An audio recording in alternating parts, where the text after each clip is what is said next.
મંત્રી ભૂપેન્દ્ર પટેલ વડોદરાની મુલાકાતે હતા દરમિયાન એક કાર્યક્રમમાં હોબાળો થયો હતો। ત્યારે મુખ્યમંત્રી કાર્યક્રમમાં પોતાનું ભાષણ આપી રહ્યા હતા ત્યાં અચાનક જ હરણી બોટકાંડની બે મહિલા બોલવા માંડી હતી કે 1.5 વર્ષથી મળવા માંગીએ છીએ, કોઈ મળવા દેતું નથી। જે બાદ મુખ્યમંત્રીએ કહ્યું કે તમે કોઈ એજન્ડા સાથે પ્રી પ્લાનથી આવ્યા છો, મને મળીને જ જજો। आवास योजना मकान फाळा बाबते संध्या निजामा અને સરલા સિંધે ચાલુ કાર્યક્રમમાં રજૂઆત કરી હતી।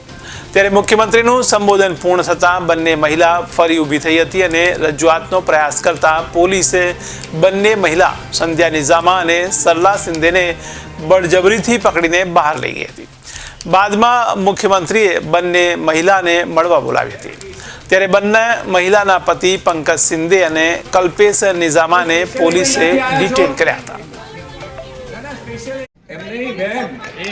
સ્પેશિયલ કોઈ એજન્ડા સાથે આવ્યા હોય તો તમે મને એમને મળી શકો છો। કોઈ સ્પેશિયલ એજન્ડાથી આવ્યા છો? ના, સ્પેશિયલ એજન્ડાથી આવ્યા છો બેન? તો બેસી જાઓ, અત્યારે મને મળો શાંતિથી।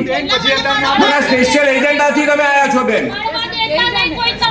ના મળશો તમે, અત્યારે મળી શકાશે। બેસી જાઓ, અત્યારે બેસી જાઓ, તમે મળીને જજો તમે મને। હા, મળાવશે તમને। તમે એજન્ડાથી આવ્યા છો બેન? એવું ના હોઈ શકે, ક્યારે એવું ના હોઈ શકે, એવી રીતે ના હોય વાત। તમે મળી જજો મને।